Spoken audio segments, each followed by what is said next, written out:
하나님 말씀은 구약성경 여호수아 5장 10절에서 12절 말씀입니다. 여호수아 5장 10절에서 12절까지 우리 같이 한 목소리로 함께 읽겠습니다. 또 이스라엘 자손들이 길갈에 진쳤고 그달 14일 저녁에는 여리고 평지에서 유월절을 지켰으며 유월절 이튿날에 그 땅의 소산물을 먹되 그날의 무교병과 볶은 곡식을 먹었더라. 또 그 땅의 소산물을 먹은 다음 날에 만나가 그쳤으니 이스라엘 사람들이 다시는 만나를 얻지 못하였고 그 해에 가나안 땅의 소출을 먹었더라. 아멘. 예, 전쟁을 앞두고 할 일을 행했습니다. 그리고 나서 이제 이스라엘 백성들이 여호와 하나님으로부터 이제 애굽의 수치가 너희에게서 떠나게 하였다라고 하는 말씀을 들었죠. 그래서 우리가 이제 길갈의 의미를 살펴보았는데 이처럼 이제 할례를 한 이스라엘 백성들, 이것은 이제 새로운 언약, 새 언약을 통해서 이제 이들에게 새로운 인생이 시작된 것, 그리고 광야의 40년 동안 중단되었던 그 하나님의 언약 속으로 다시 들어와서 그 언약의 효력이 유효하게 된 것, 그것이 이 할례의 여러 가지 의미 중에 가장 중요한 것이라고 할 수 있겠습니다. 이제 그렇게 된 이스라엘이 유월절을 지킨 것을 기록하고 있어요. 이들이 유월절을 지켰다. 그러니까 언약 안에 들어와서 이들이 맨 처음 행한 일이 절기를 지키는 일이었습니다. 근데 유월절은 뒤에는 곧바로 무교절로 이어지지요. 그래서 첫날 유월절이면서 이게 이제 무교절로 바로 이어지는데, 바로 그 다음에 이들이 먹은 음식을 보니까 14일 저녁에는 여리고 평지에서 유월절을 지켰으며, 그리고 유월절 이튿날에 그 땅의 소산물을 먹었다. 그런데 그 뒤에 먹은 음식을 기록하고 있습니다. 무교병과 볶은 곡식을 먹었다. 여기서 무교병과 볶은 곡식을 먹었다는 것은 무교절을 지켰다는 사실을 기록하고 있는 겁니다. 그러니까 여호와의 절기를 온전히 지켰다라고 하는 거죠. 그리고 이제 그렇게 유월절과 무교절을 지키고, 그런데 그 땅의 소산물, 그 땅 약속의 땅이지 않습니까? 약속의 땅의 소산물을 먹게 되니까 그 다음 날에 만나가 그쳤다. 그리고 이제 다시는 만나를 얻지 못했다. 그러니까 이제는 더 이상 이들에게 만나가 내리지 않는다는 겁니다. 그러니까 이것은 하나님께서 부어주시는 은혜가 바뀐 것을 의미합니다. 이들은 광야에서 먹고 사는 것을 걱정하지 않았죠. 그들이 힘써서 일하지 않았죠. 바로 그 전날까지는 하나님이 거저 내려주시는 만나를 먹었을 뿐입니다. 아담이 에덴 동산에서 범죄하고 이제 에덴 동산에서 쫓겨날 때 사람들에게 내려진 벌이 있습니다. 땅이 저주를 받았기 때문에 그 뒤로는 이 먹고 사는 것이 아주 심각한 문제가 됩니다. 이 사실은 하나님 백성들에게, 그리고 하나님의 피조물들에게는 먹고 사는 것이 그들의 수고와 또 그들의 일이 되질 않습니다. 오히려 먹고 사는 것은 늘 감사의 제목인 거죠. 그런데 땅이 저주를 받은 이후로는 사람들이 먹고 사는 이 일은 인생에 있어서 가장 고된 일이 되었고, 이것은 도대체 알 수 없는 일이 되어버렸습니다.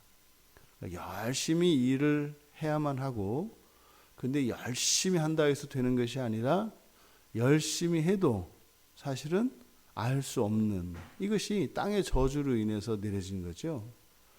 그러니까 수고를 해서 땀을 흘려 수고를 해야 먹고 살겠습니다만, 그런데 그렇게 땀을 흘려 수고했을 때 그 결과가 일치하느냐면 그렇지 않다는 거예요.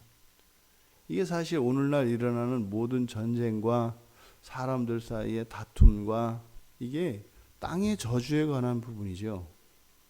그러니까 이거는 아무리 열심히 해도 오히려 열심히 해서 결과가 안 좋을 수 있다는 거죠. 그것은 우리가 이미 너무나 잘 알고 있습니다. 그저 뭐 우리가 그냥 듣기 좋게 뭐 심은 대로 거둔다고 하고 땀을 흘린 만큼 우리가 그 결과를 얻는다고 이야기합니다만 정말 그런가요? 그렇지 않습니다. 물론 우리가 애쓰고 수고하는 것이 전적으로 무의미하고 또 빈둥거려도 된다, 이런 의미가 아니죠. 분명히 성실하게 최선을 다해서 열심을 다하는 것은 도덕적으로도 선이고 또 실제로 나름대로 그 결과가 나옵니다. 그래서 일반적으로 뭐 다른 사람들보다 더 일찍부터 더 늦게까지 더 많이 더 잘하면 좋은 결과가 예상됩니다. 하지만 그게 반드시 일치하지는 않는단 말이죠. 그게 땅의 저주예요. 근데 지금 이 먹고 사는 이것이 그래서 사람의 타락으로 인해서 내려진 그 형벌이 먹고 사는 문제입니다. 근데 이들이 애굽에서 나와서 출애굽해서 이들이 살았을 때 먹고 사는 것 가지고 걱정한 적이 있던가요? 없다고요. 먹는 문제 가지고 걱정할 게 없어요. 하나님이 날마다 내려주시기 때문에 말입니다. 근데 그들은 그저 만나만 계속 먹어야 했죠. 그랬던 그들이 이제 가나안 땅에 들어왔는데 그 땅의 소산물을 먹게 되었고 그날부터 그 다음 날부터 만나가 그쳤다고 해요. 그러니까 이들은 지금 먹거리가 바뀐 겁니다. 만나에서 이제는 그 땅의 소산물로 말입니다. 굉장히 중요한 거죠. 이것은 마치 우리 사람들이 자라나는 성장 과정에서 이제 결혼을 해서 가정을 꾸리고 나가면 그 전까지는 어떻게 먹고 살아요? 부모님이 먹여줍니다. 그런데 결혼을 하고 나게 되면 어떻게 돼요? 이제는 스스로 독립하는 거죠. 그래서 결혼에는 그 경제적 독립의 의미가 반드시 포함됩니다. 그러니까 지금 이스라엘 백성들이 먹어야 할 것은 만나가 아니라 그 땅의 소산물이라고 하는 것. 그러면 여기서 이제 걱정이 되는 거예요. 만약에 이 땅의 저주가 풀리지 않았다면 사실은 먹고 사는 문제가 애굽의 상태로 돌아가는 겁니다.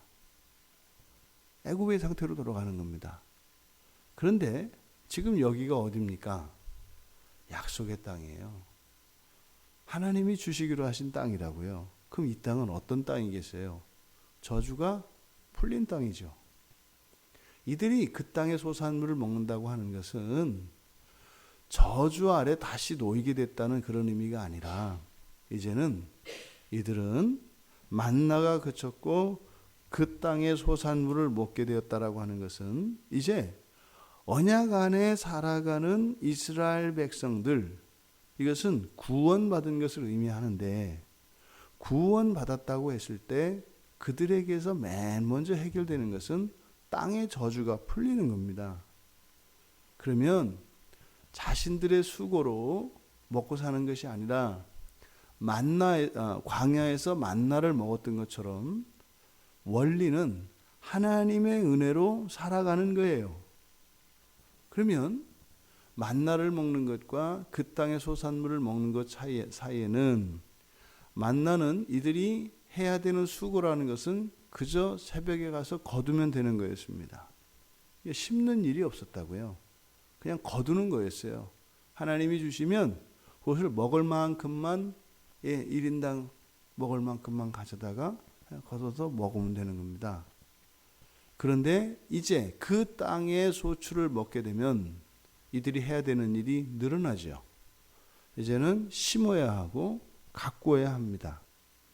그런데 여전히 이제 이들이 광야에서는 할례 밖에 있었기 때문에 그저 하나님이 주시는 그 일방적인 은혜 아래 살아갔습니다만, 이제는 이들에게 언약이 회복되어지면서 이제 하나님께서 이들에게 주시는 복의 성격이 바뀌어요.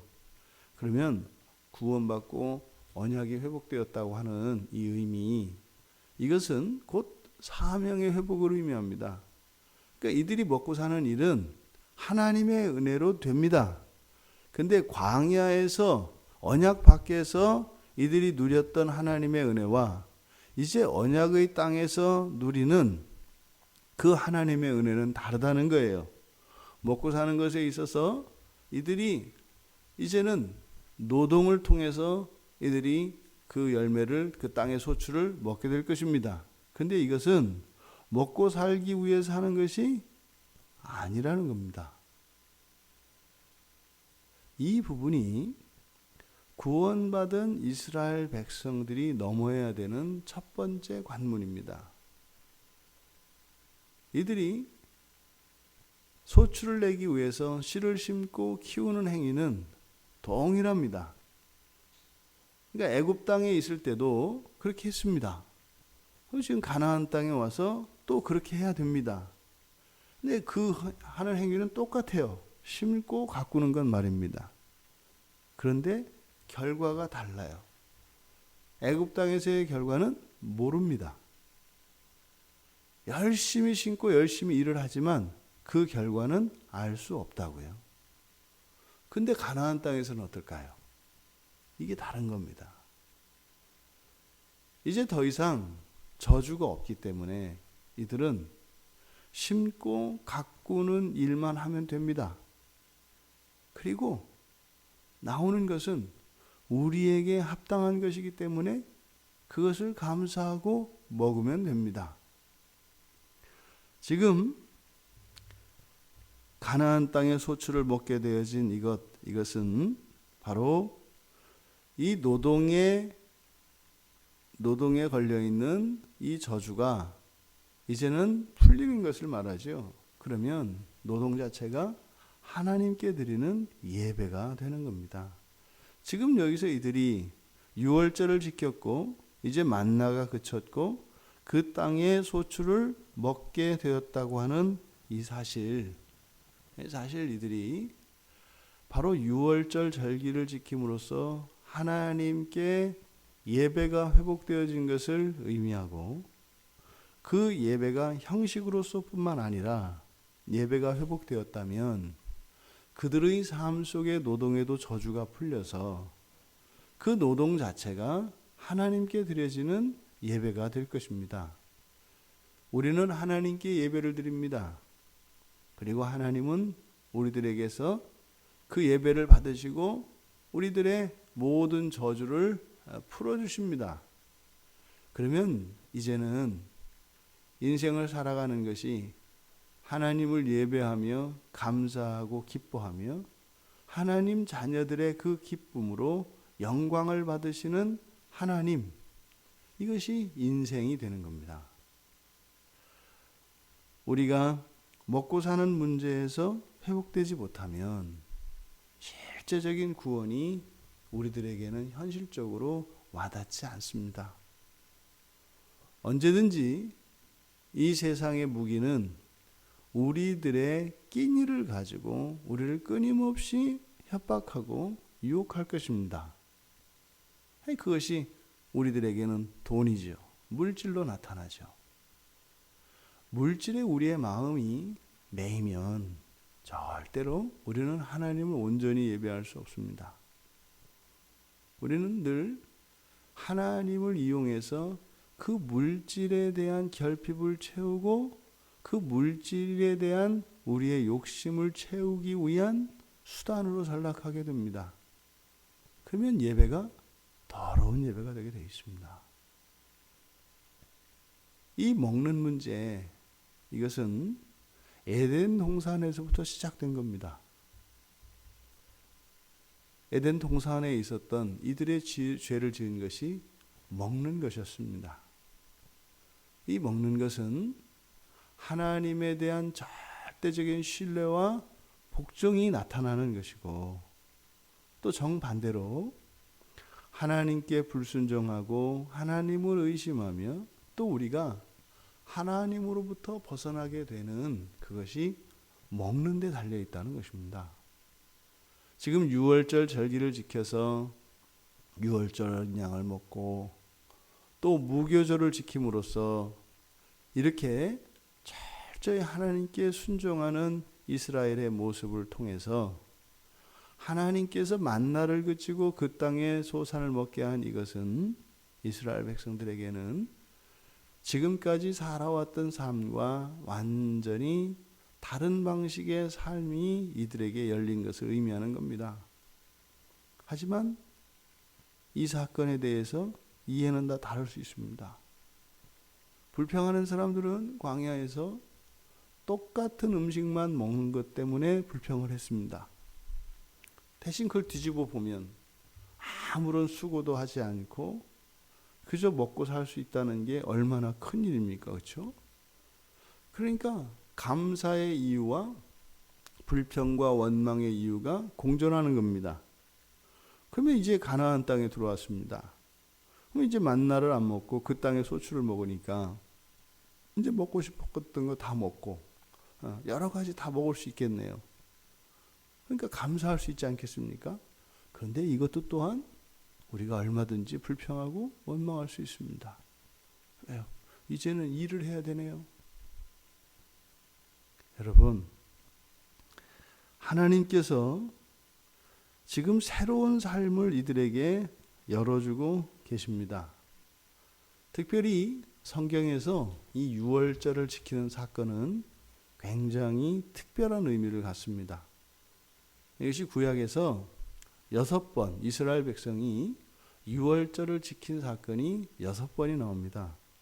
근데 이 6번의 사건은 이스라엘의 역사에서 그 여호와 하나님과의 사이에 분기점이 되는 사건들입니다. 분기점이 되는. 그래서 이 유월절을 지킨다고 하는 이 의미는 사실상 이스라엘 백성에게 새로운 인생을 시작할 수 있는 그 문 앞에 서 있는 것을 의미합니다. 새로운 인생으로 새로운 세계를 살아갈 수 있는 그 시작이 유월절이었습니다. 지금 이들 여호수아 5장에서 하는 이 유월절은 6번째. 첫 번째는 출애굽기 12장에 애굽에서 떠나오기 전에 10가지 재앙에서 마지막 그 장자 재앙이 일어나기 전에 유월절을 지키죠. 그리고 민수기 9장에서, 그리고 지금 여기 여호수아 5장, 그리고 역대하 30장에서는 히스기야 왕 때, 그리고 열왕기하 23장에서 요시야 왕 때, 그리고 마지막이 에스라 6장에서 에스라가 성전을 회복할 때, 요때 절기를, 이 유월절 절기를 지킵니다. 이 유월절 절기는 우리로 적용하자면 예배를 회복하는 것이고 주일을 회복하는 것입니다. 저희가 그토록 주일 성수 외치는 것은 안식일을 지키자, 성경의 말씀을 지키자. 예. 근데 그렇게 강조하는 이유는 하나님의 약속 때문입니다. 하나님의 약속 때문에, 그 약속의 성취를 믿기 때문에 그렇게 하자고 하는 거죠. 예, 그게 제법이라면 예, 제법 맞습니다. 하나님의 모든 약속만이 우리들이 먹어도 되는 안전하고 가장 만족할 수 있는 제법입니다. 부정적인 의미에서 제법이 아니라 하나님의 약속입니다. 그래서 우리가 그렇게 주일 성수 하는 거예요. 그러니까 이미 약속되어진 그것을 우리가 추구하고 따라가면 될 것인데, 금지되어 있고 약속되지 않은 것을 가지고 무언가를 이루려고 하는 이 시도가 이렇게 제3자의 입장에서 객관적으로 보면 얼마나 무모하고 어리석으냐 말입니다. 근데 그것이 무모하고 어리석지 않게 보이는 것은 하나님의 약속을 믿지 않기 때문이죠. 하나님의 약속을 믿지 않으니까 여전히 우리가 이 여호수아 이전에 보았던 제 소견에 오른 대로 살아가는 사사기의 삶을 살지 않았습니까? 그런데 과거로 되돌아와 보니까 애들은요, 유월절을 온전히 지킨 때가 있었답니다. 이건 무슨 말이에요? 여기서 그 예배를 회복하고 하나님께 절대적으로 이렇게 온전한 순종의 삶을 살아간다면 우리가 그동안 살펴왔던 그런 끔찍한 왕조들의 그런 불신앙과 우상숭배, 그리고 그 사사기에서 일어났었던 말도 안 되는 탐욕과 타락과 분쟁과 갈등이 일어날 필요가 없었다는 거예요. 우리는 지금 그동안 살펴보았던 이스라엘의 모든 타락과 악의 그 상수원을 본 것입니다.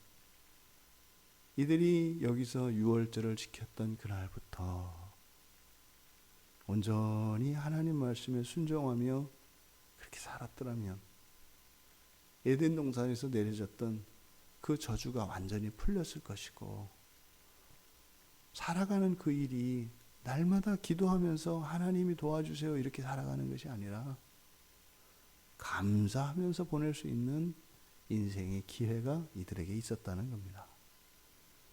여러분, 이것은 역사의 과거적 사건으로서 돌이킬 수 없는 사건이 아닙니다.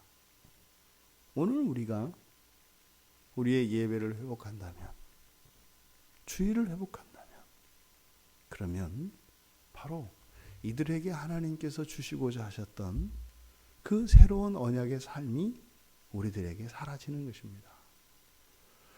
염려하고 걱정하고 준비하며 살아가는 인생이 아니라 날마다 감사하며 찬양하며 살아가는 인생, 이것이 거룩한 백성들의 거룩한 삶입니다.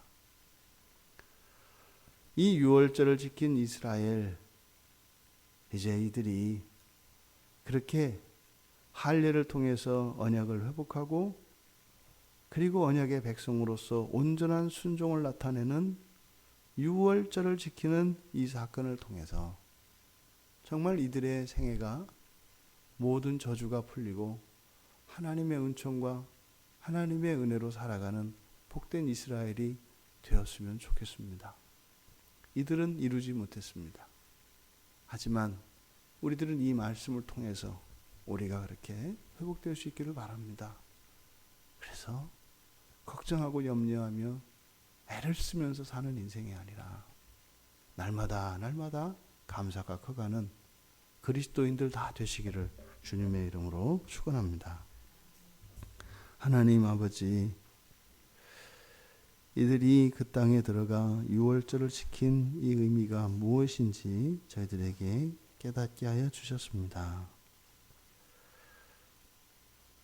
하나님께 온전한 순종으로 살아가는 언약의 백성들의 삶이 있다면 저희들이 예수 그리스도를 믿고 의지함으로 그 언약의 삶을 살기 원합니다. 저희들이 인생에서 먹고 사는 것 때문에 걱정하고 염려하는 이 죄로 말미암은 그 저주의 그늘 그림자가 벗겨지게 하셔서 저희들의 삶은 감사와 찬양으로 가득한 삶이 되게 하여 주시옵소서. 예배를 회복하게 하여 주시고 또 하나님이 주의되어 주셨던 이 약속을 믿어 참으로 온전히 순종하는 백성들에게 주시는 그 하나님의 언약의 복을 누리며 살아가게 하옵소서. 예수님의 이름으로 기도드리옵나이다. 아멘.